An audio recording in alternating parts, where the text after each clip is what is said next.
loyal, tough, hard work. That's what we're built on. And we always have a chip on our shoulder. Sam, welcome to the show. We really appreciate you giving us a few minutes of your time. How are you, sir?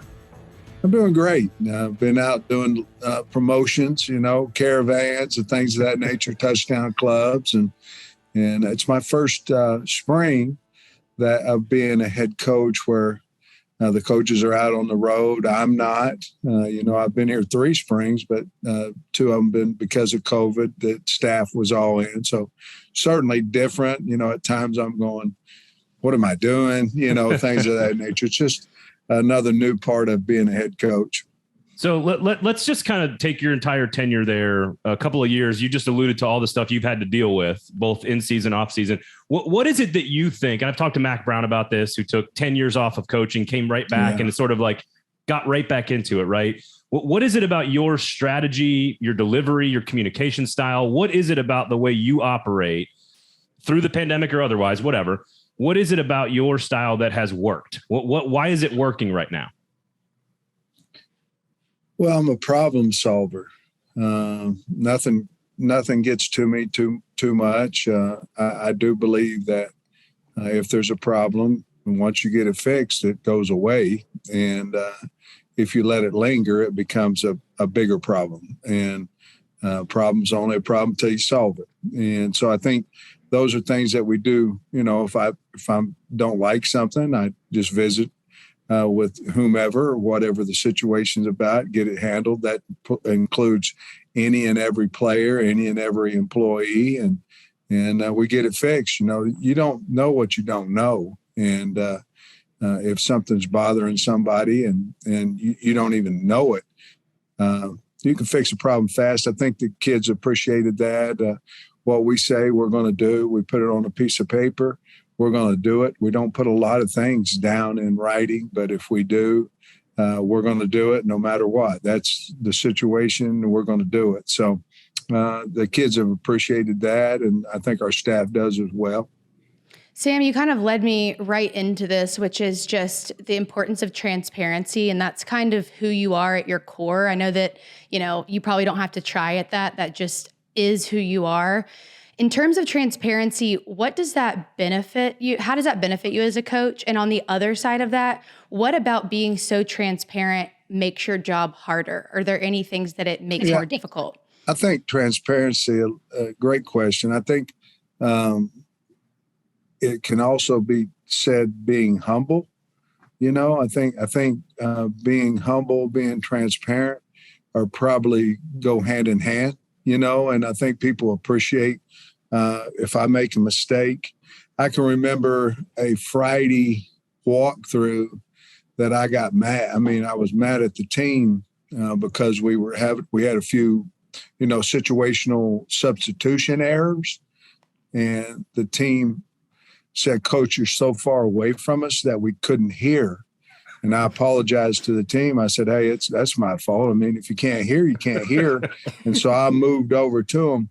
Something as small as that, the kids appreciated, because at that evening I said, "Hey, look, today, I understand you couldn't hear me, and something like that." So I think being transparent is good. I don't want that to be taken as soft. I think sometimes people can be so good at communication that, and they listen. I believe if people talk, you ought to listen. You can learn that way. But at the same time, there is a fine line in there where listening to people empowers them, which is great. But at some point, I don't want that to be perceived as I'm soft. And, I don't think you have to yell and scream at people to get your point across. But sometimes that's perceived as soft a little bit. Yeah, it's not the Junction Boys anymore, Sam. There's no question about that. Let's talk about your quarterback. KJ Jefferson is a extraordinary talent, and all the stuff we know about on the field, right? We see the size and the physicality and the arm and all the things he does for your football team and your offense. But all the stuff you're talking about right now, transparency and thoughtfulness and listening and leadership, that's all stuff that has to translate to the quarterback position as well. What is it that makes him good at that? And what is it that he needs to do to sort of elevate his game to that next level that allows you guys to compete for championships? Well, there's some things he's really good at, taking care of the football, running the football, decision making. I mean, he's really good at those type things. Can he get better at each one of those things we just said? Absolutely.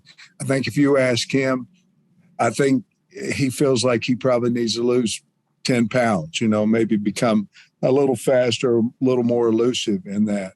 That's not his elusiveness is not his style per se. He wants to run over you, those things kind of working that in his game. His leadership skills, his comfortability around the team and around me has really grown. The team treats him like he should be. He's a starting quarterback for us. It's proven his worth, his value, who he is as a person. So I think those things are his strengths. His weaknesses, of course, doesn't have a whole lot of them. He throws a great deep ball. I think his accuracy is going to continue to improve, and it will, because he's a humble guy that knows that hard work is the only way you really can improve. As you guys try to build this program, Sam, and take it to where you want it to be, I know there's a lot of pieces that go into what makes up your culture. So it would take way more time than we have for you to describe how you built it. But do you have some absolutelys and absolutely nots that have to happen within your program, like things that are absolutely mandatory, and then things, no matter what, you hear it, you see it, it's nixed? Yeah, I think we're kind of built on three simple things that I believe that if someone complimented you, that it would be some of the strongest compliments, man or woman, you could ever get. One of them would be loyalty. I think that's a big thing. Anything that's dividing the team is not loyal. I mean, you have to be loyal to each other through thick and thin. So I think if someone said, she's really a loyal person, that's one of the best compliments I think you could ever get. And the other one is hard work. If they say you're a hard worker, and then the other one is that you're tough. And that can be a man or a woman. And my mother, she was a tough lady, and that's one of the best compliments I could have ever given her. Loyal, tough, hard work, that's what we're built on. And we always have a chip on our shoulder. We always want to use the underdog role as who we are. We thrive on that. I thrive on it, from where I came from of 59 years before, I got my opportunity, or 58. And KJ Jefferson got up in front of the team. He was ranked 14th out of 14 in quarterbacks preseason last year. And that bothered him. But to be honest with you, that's who we are. At one point, I was ranked the 100th at the last Power 5 coach in the country, and the worst in the SEC. Now, I may be that, but I have a chip on my shoulder that I'm not. So I think those are our values, our core of what we try to get done. And I love when anybody says we're the hardest playing team they've seen, that's the best compliment we can get, because that's the way we win. And so that's kind of what we're built on. Well, there was plenty of people that had questions when you were hired. You can yell at me if you want to, Coach. I'm fine being accounted for. You can yell at me. You guys have done amazing work. Now, I'm assuming that you planned it after 58 years to start coaching, being a head coach, with name, image, and likeness, the portal, you name it, playoff expansion. Like, that was obviously part of your plan. But with all of that happening, like, are you having fun? Do you have moments where you're enjoying this entire process? Being a head coach has been the funnest time of my life. Now, part of it might be because of my experiences I had before and all that. The hardest time for me as an assistant coach was trying to please the head coach. And it was stressful to me. I wanted him to think I was the best coach, the best recruiter, the most loyal person to him. And that, hey, if I needed something, I kept everything off his office desk. I took care of my room. Well, there's a lot of stress in that. And as a head coach, it's different. It's kind of roles reversed a little bit. And you're more concerned, honestly, about the team and the state. And if you do that, to me, it's took pressure off of me. Because I feel like we can run a program that would make the the players on the team proud to be on the team, and the state of Arkansas proud of the team when they go out there and play. I have a very lighthearted question for you. Switching Give gears. it to me. All right. So offensive linemen in general, and some of my best friends from college, I went to Vanderbilt, were on the O-line. So I don't even feel bad saying this, but there is something particularly weird and quirky and funny about O-linemen, and you find it pretty much everywhere. What came first, the chicken or the egg? Is it those guys that end up on the O-line, or does the O-line make them weird and quirky? They're all mama's boys, number one. I mean, every single one. It's true. They can act like they're tougher and tough, but when mom comes around, they just melt, which is, by the way, awesome. But they're all that first and foremost. But they're just different. They're just different. They're the ones that their parents or don't hit that little kid so hard. Different. You know what I mean. They have been reversed their whole life because they've been bigger than the other kids on the field. They've been pampered somewhat but at the same time, no headlines, no anything. Just, go out there and do your job. Don't say nothing. And you might be the best player on the team, but nobody knows it, type deal, which I've been really fortunate to have several of those guys. But I think that's a little bit of it. I think we would all probably be a little bit better if we were O-linemen, to be honest with you, because you're certainly humbled as an offensive line. And I know I'll just speak for those of us down here in the South, which is all three of us. Mama's responsible normally for the cornbread. And so those offensive linemen need the cornbread. There's no question about that. Would Arkansas benefit from the SEC removing divisions? Do you have an opinion? Depends on, how it works, if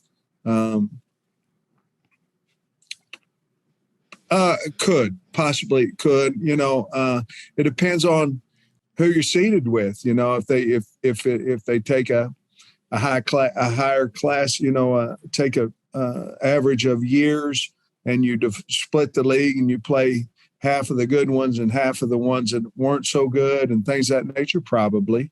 Could Arkansas benefit if we were on the other side of the SEC? Possibly. But then again, in 4 or 5 years, you might not want to be over there on the east side.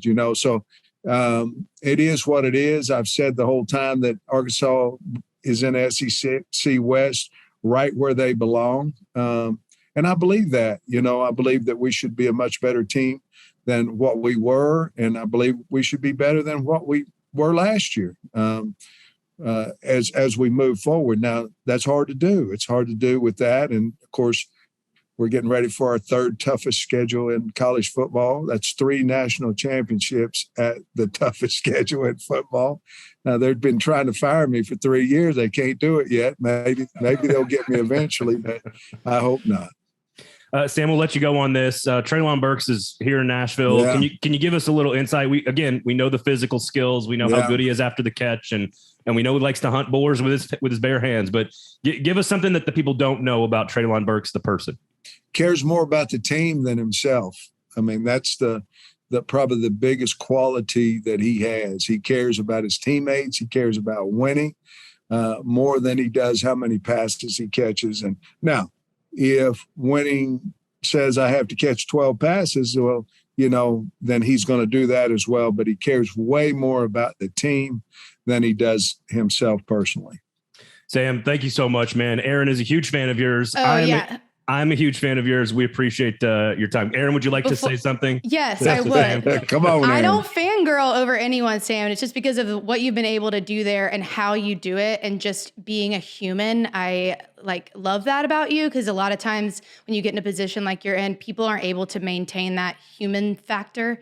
So I definitely respect you from that. And my top 3 accomplishments probably to date are graduating from Vanderbilt, and I started my own business. And then the day you followed me on Twitter, I don't even know if you know you follow me on Twitter, but sure I do. I freaked out. Braden and I joke about it all the time. So oh my, I'm a fan. Thank you for all the kind words, and I'm a fan of y'all's too. And appreciate you having me on. Well, your team is fun to watch. Your team is fun to watch. They play hard. They're tough as nails. So we really appreciate it. Thank you, sir. All right. Go Hawks. Thanks, Coach. Thank y'all. Bye now.